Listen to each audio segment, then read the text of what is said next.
Welcome to a new edition of See What's On, Central Maine's radio arts magazine, brought to you by Community Productions and Mix 107.9. It's Sunday, July 10th, 2016. I'm your host, Dick Dyer. Each week, we scour the region and highlight the new and the unique arts happenings wherever they might occur. From Bangor to Lewiston, from Farmington to Rockland, from lounges to formal theaters, from galleries, festivals, libraries, movie houses, and maybe even your own home. If it's on, it's on. See what's on. This week, we're talking with Don McAndrews, the producing artistic director of the Theater at Monmouth, and actor-musician Kevin Barber from New York, who has performed at the Theater at Monmouth and wrote music for an upcoming play there. In this show, you will find out why the Maine legislature dubbed this historic theater as the Shakespearean Theater of Maine, even though they present more than Shakespeare. This segment of See What's On is brought to you by SBS Carbon Copy, located on Main Street in Waterville. SBS is a family-owned business and has always been a strong supporter of the arts and community development. Visit them at mainprintingservices.com. The Theater at Monmouth, affectionately known as TAM, has been producing classic theater, including Shakespeare, for years, not only in historic Cumpston Hall in Monmouth, but in performing venues from Kittery all the way to Lille, Maine. Welcome to See What's On, Don. Thanks for having me. It's great to have you and great to talk about a theater that's near and dear to me as well. It's the Theater at Monmouth, and theater that's steeped in history, as a lot of the theaters in our area are. Absolutely. And some more than others. But Let's talk a little bit about Theater at Monmouth. Well, first of all, I think we are incredibly fortunate to have this theater in our backyard. And I think it's largely due to the genius of Dr. Cumpston. We all know there are many, many theaters in the area. And in fact, in the 1890s, when this theater was built, there was a movement for the town hall theater. And so Dr. Cumpston took it a step further by deeding the theater over to the town and stipulating in the deed that no one organization or one person could run it. So unlike other theaters across the country that have gone into disrepair, some even here, Johnson Hall's working on a great renovation, the Colonial Theater, these theaters became other things, even the Public Theater in Lewiston. But Theater at Monmouth has always been a theater. It's always been owned by the people. It's always been managed by a group of 3 trustees. And for the last 47 years, it's had the Theater at Monmouth as its resident company. There are also a number of other companies that work in the space, the schools. And thanks to the community, about 12, 13 years ago, there was a major bond initiative to renovate, expand the library, make comfy seats, put in air conditioning, as you know, and more bathrooms. So we feel very, very grateful to be performing there. And, you know, with the elevator and a great addition to move people in and out of that space. And that library is absolutely gorgeous. It is. And the building itself, architecturally, is just a beautiful space. If you haven't been to Theater at Monmouth, Cumpston Hall, you owe it to yourself just to see the building. Absolutely. And that's what we tell people. I think we make great theater in there, but the centerpiece of the entire experience is Cumpston Hall. Seeing the murals painted by Harry Cochran, it's a very unique space. And it's a stunning profile as you come into the town from any direction. People are always surprised that this building exists there.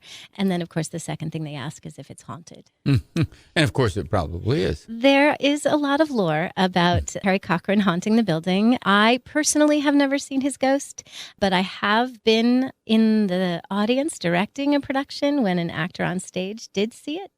Mike Anthony, who's a longtime company member, we were teching for It's a Wonderful Life a couple years ago, and he looked up into the balcony and thought he saw a gentleman standing up there. And when he moved, the gentleman sat down, and Mike took another look, and the person was gone.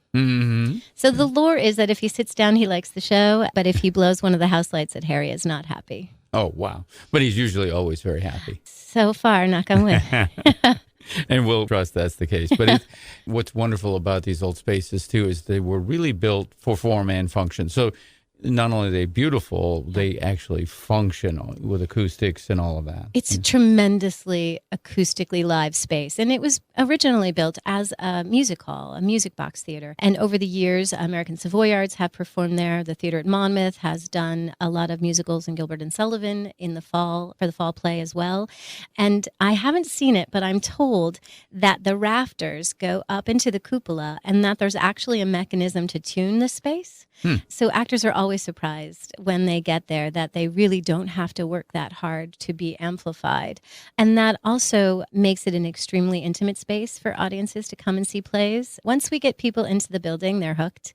They fall in love with the gem that Compton Hall is, and then realize that it's the really perfect place for us to perform classic theater.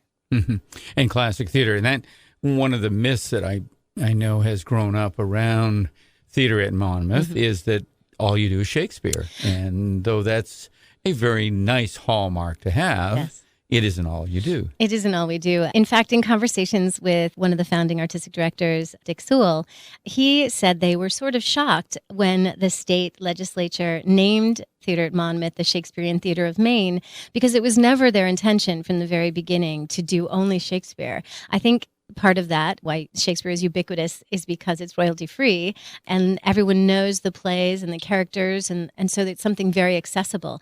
But Dick said they always meant to do great language plays of scope with themes that were really connected to our contemporary life.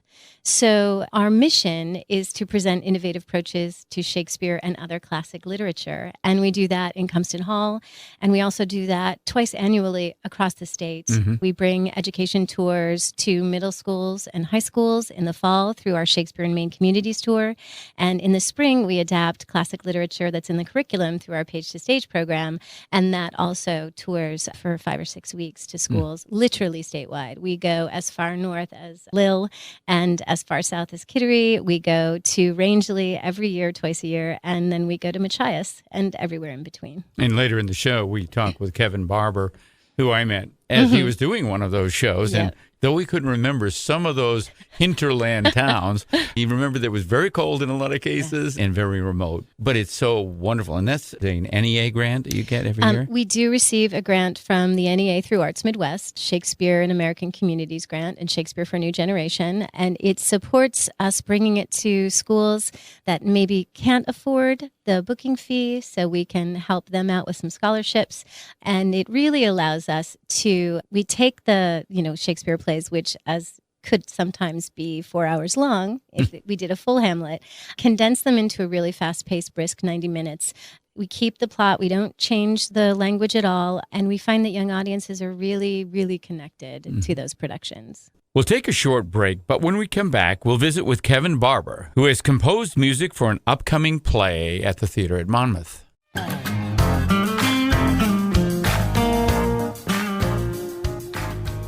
Welcome back. You're listening to See What's On Mix 107.9. You can hear recent shows that you may have missed on SeeWhat'sOn.com. That's the letter C, What's On, or on Facebook.com, Arts in Central Maine. Please take the time to send us your story ideas and calendar listings for upcoming arts events. Pleasure to catch up with Kevin Barber, who is an actor in all sorts of theatrically related professional activities. And we're talking with Kevin. He's in New York, auditioning for various shows in New York City today. Kevin, welcome to See What's On. Hey, thanks, Dick. Thanks for having me. It's great to catch up with you. I know it's been a while since we talked, but I think the last time we talked, you were acting at the Theater at Monmouth, TAM, as we refer to it locally, doing a variety of shows. How long ago was that, Kevin? Oh, boy, 2008. 2008? Yeah, it was January 2008, because it was the winter tour of Macbeth that we did in all over Maine. So we did that in community centers and in high schools and all over the place. So I got a really good taste of Maine and sort of caught the bug, and now I'm always just trying to figure out how to get back there. But yeah, so it's been 8 years.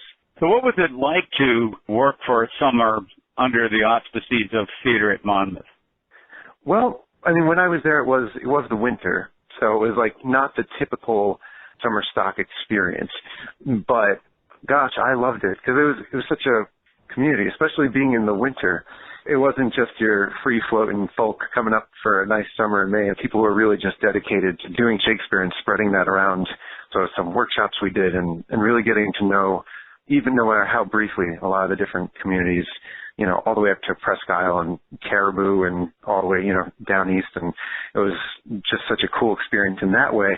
And also because it was just about doing the Shakespeare, doing the work. And so it was that I was charmed by the people I met, and then also just the ability to work on Shakespeare for the time. It was 5, 6 weeks thereabouts, and really just focusing on that. I have several friends, quite a few friends actually, who've worked at TAM over the summer in the repertory season, and that's sort of the beauty of it. You go up to Maine, and all you do is Shakespeare, and you meet some cool people, and the community, you know, the way that supports the theater is incredible. So it's just one of those rare experiences where there's not the business sucked into it. There's not, oh, I have to pay rent, I have to do this, that, and the other. It's like, nope, you just get to go there, and so that was my experience. That's one of the great things about the theater in Monmouth. It still does that touring series at various high schools and even larger performing facilities like the Waterville Opera House every year. It really gives a lot of students in Maine the opportunity to experience professional theater in their own community, which is a great thing. You're back in Monmouth all these years later, season 47, and ironically, you're working on the Barbara of Seville. I know with Dawn, she wasn't there back when I worked at Monmouth. She hadn't yet come up there, but she saw me in a performance of As You Like It, and I had written all of the guitar music, and I was playing Amiens, who's sort of the troubadour minstrel of the show. We'd always wanted to work together in different summers. Some seasons didn't line up, and I was doing other work, and so it never really worked out. But yeah, come May this year, I just called me up and was like, hey, loved what you did in As You Like It when I saw it down in Florida, and we sort of need a similar thing of sorts up here. So great. Yes. You become the real-life Figaro in this case? Oh, God, no. Well, this project was interesting because I agreed, and I was thinking, okay, you know, Spanish guitar music, right, et cetera, and that's sort of my jam. I play classical guitar, and that's what I'm most comfortable with. So I thought, okay, that'll be great. But then I started getting into conversations with Matthew, the director, and getting familiar with the script and coming at it from an actor's point of view, which was helpful. We had sort of a common vocabulary. So it's like, it's not just, well, what music do we need, but what's the motivation of what's happening here? What are the characters up to? You know, and how can we fit that in? But the unique challenge for me is we actually ended up only needing guitar music written for one of the songs, and then 5 of them were just being sung. So there's no orchestration with it. There's nothing to support the singing. It's just having to come up with these melodies. And I found that that was a particular challenge because I didn't realize that so much of my music writing is the guitar and the singing together. But then you get rid of the guitar for, 5 of the 6 songs or so in the piece, and all of a sudden it's a totally different game, writing just melodies and having it pulled together, but then also having the character intention in it, but also having it be a little more in this Spanish style, and then telling the part of the story where it is. And so it was a really interesting challenge for me creatively from that standpoint. So I'm just excited to see what they've done with it. I've been in contact, but essentially it's going to come down to, in the rehearsal room, how do they interpret what I put on a page? That's going to be really exciting. Yay, opening. Can't wait to see it. And that opening is coming right up on July 15th, as I understand it. And you'll be there in the audience, not on stage this time. Yeah. Hopefully, people who are listening to the show will get a chance to come to opening night and possibly meet you as part of that experience. It sounds like an interesting challenge to do that. I think most people know Barbara of Seville more as the opera version. This will be a stage version of the same thing, but done with your unique musical approach. And I think that sounds like an interesting project for all of us to hear. What was really neat, too, is Matthew's a very, very knowledgeable person and comes at theater and whatever production from a very liturgical standpoint, really gets into the research of it. And so he started talking about the opera, and as far as story and the characters and everything, that does not apply to what we're doing here. There are some moments where it's similar, but for the most part, he wanted to really sort of create a different world that wasn't quite in that classical bent that so many people are familiar with. And for those who don't know the storyline, it is a comedy, rather hilarious at times. with the various problems that Figaro causes for himself. Great. Well, Kevin, thank you. We'll look forward to seeing that show, which opens July 15th at the theater at Monmouth. And thanks for being a part of our show. Absolutely, Dick. Thank you. A pleasure. As Kevin mentioned during his interview, he's been working on music for Barbara of Seville, which opens this July 14th. Let's listen now to a bit of Kevin's prep for the actors in the show. Lover, why art thou repining? Cast away thy sighs and whining. Is it for love of Daphne fie? Rather to this buxom lass, let us fill this brimming glass. Sorrow is confounded dry.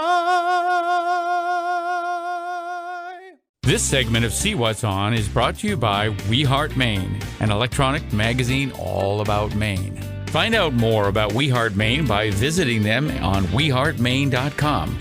We welcome this new publication and their stories of interest to all of us here in Central Maine. Now let's return to our interview with Dawn McAndrews as she discusses the upcoming season at Theater at Monmouth. You know, in this season, as we said, is not just Shakespeare. You have quite a range. You have Cyrano. Yes. Shakespeare, Love's Labor Lost, and I don't even know that Shakespeare play. Barbara of Seville, which we'll feature in a little bit when we talk with Kevin, because I gather he wrote some of the music for that. He did indeed. But that's another interesting twist. Henry V, The Illusion, again, play, I'm not sure, a family show, Puss in Boots, Yes. which sounds great, and another fall play, Boing Boing. It's all part of our Vive la France season.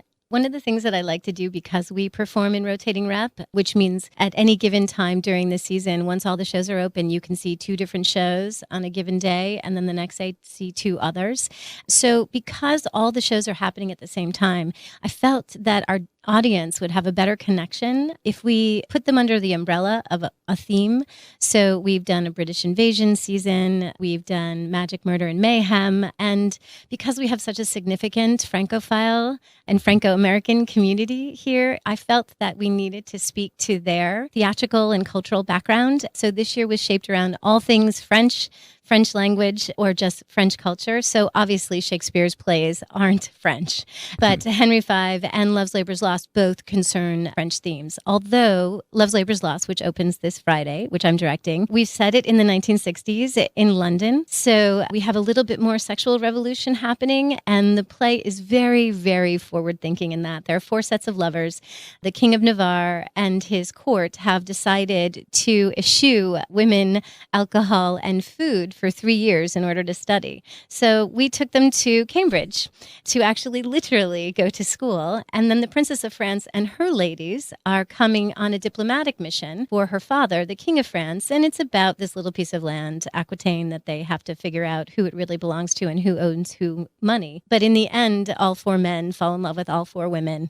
And then, letters go awry and people disguise themselves. And so there's a little hint to Get Smart and some other music of the time period. And what you're going to listen to are 4 of the ballads that the men write for the women were composed by Ben McNabo, who's a native Mainer and goes to the University of Maine at Orono. And they sing and accompany them. So it gives a little bit more of a lift to the Shakespeare. It's a very early Shakespeare. Harold Bloom says it's his favorite in The Invention of the Human.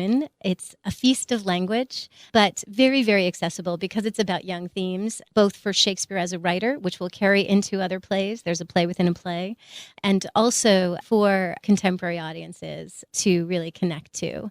The other play we're doing, Henry V, I think most everyone knows, and it seemed symbolic and important right now in our contemporary society where young people have literally lived their entire lives in a state of war happening in another country.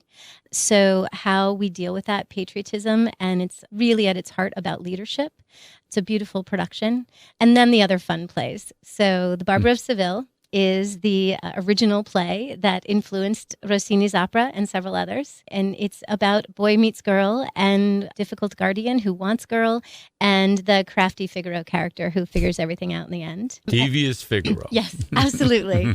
And then The Illusion is Pierre Corneille, French playwright, who's really come into his own in the past maybe century, but really mid 20th century, where he started to be translated. And this translation is done by Tony Kushner.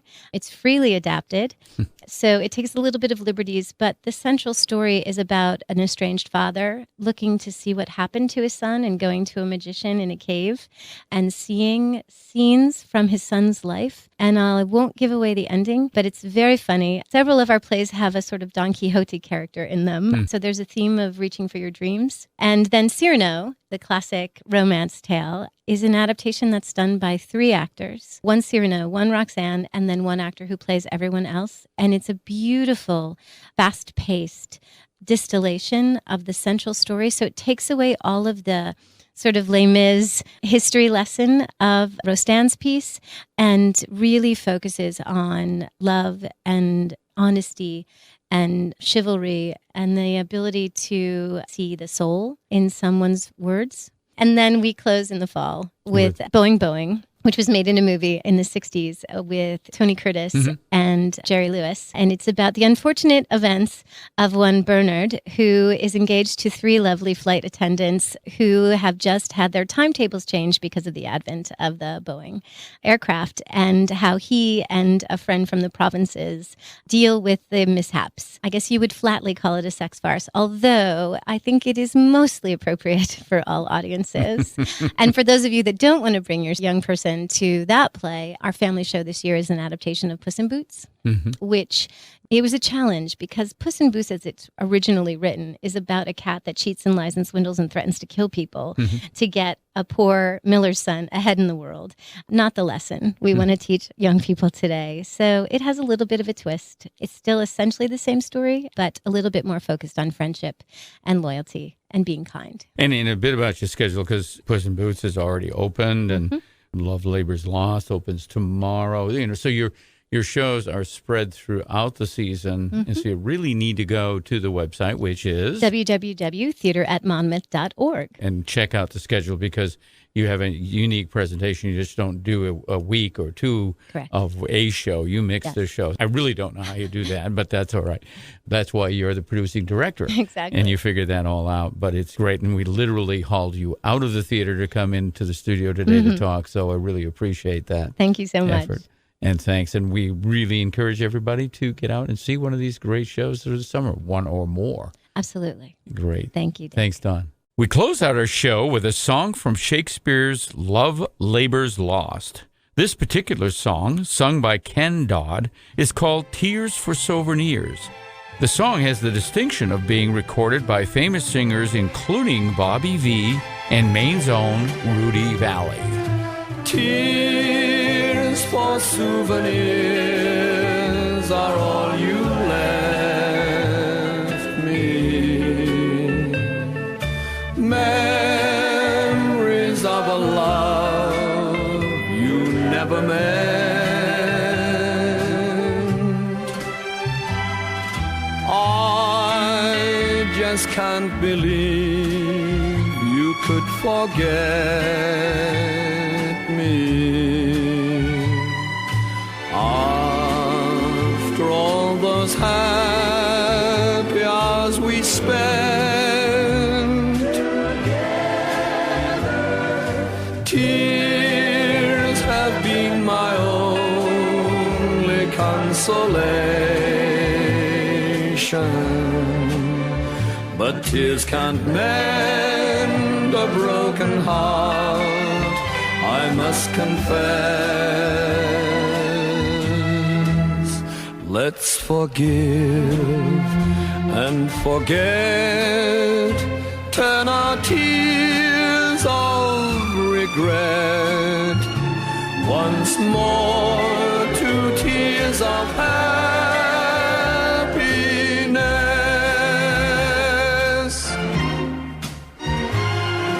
Tears have been my only consolation,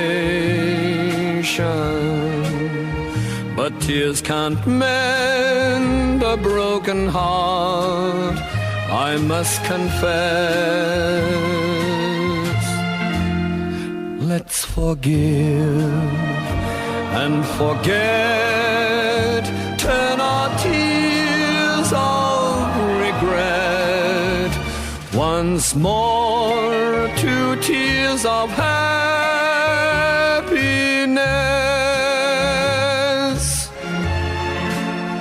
Let's forgive and forget. 10 are tears of regret. Once more, 2 tears of happiness.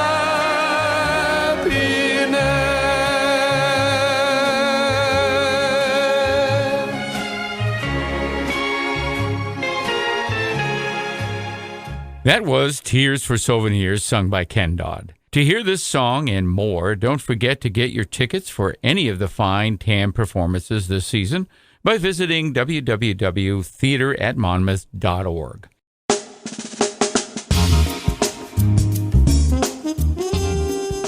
Well, that's our show for this week.